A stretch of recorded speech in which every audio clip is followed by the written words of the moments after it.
La réforme 100% santé promise par le candidat Macron, maintenant président, démarrera en 2019 et trouvera son achèvement en 2022, dans le but finalement de favoriser l'accès aux soins des Français. Les dents, la lunetterie, et pour ceux qui vieillissent et qui en ont besoin, les audioprothèses. Lorsqu'on dit 100% santé ou zéro reste à charge, ça ne veut pas dire qu'on va pouvoir le faire sur l'ensemble des soins et traitements qui vont être proposés. L'objectif, c'est de faire en sorte que toute personne, quel que soit son statut en France et quelle que soit la nature de son contrat, puisse bénéficier d'une prise en charge intégrale. Principalement, ce que l'on constate, c'est que les assurés sont assez satisfaits finalement de cette annonce, mais ils se posent beaucoup de questions sur la qualité des soins qui va leur être proposés. Une des conséquences de cette réforme, ça va être pour les entreprises la transformation des contrats existants. Finalement, le législateur fixe de nouvelles conditions d'indemnisation. De facto, il va falloir les répercuter dans le contrat. Il va y avoir un besoin d'accompagnement, de pédagogie, d'information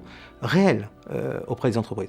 Les risques associés à cette réforme, nonobstant le fait d'une incompréhension par ceux qui vont la vivre au quotidien, c'est-à-dire les assurés, un risque autour des abus, des risques de fraude qui pourraient se développer. On pourra peut-être être confronté à des risques de surtraitement pour des professionnels qui, voyant des ressources limitées compte tenu du plafonnement des prix, pourraient envisager de passer d'une prothèse à deux ou d'encourager à un surtraitement.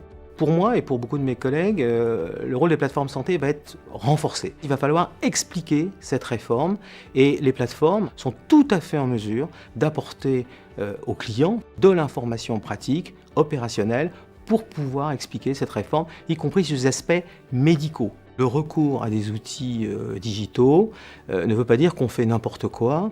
Les informations qui sont transmises dans le respect de réglementations, notamment fixées par la CNIL, et de processus qui sont largement audités. Si on se résume, 3 points, effectivement, l'information, la capacité à accompagner les assurés, bien sûr les entreprises, au moment où elles en ont besoin, lorsqu'elles vont vivre cette réforme, et à travers nos réseaux, la possibilité d'amener plus de qualité, plus de services aux assurés qui viendront dans ces mêmes raisons.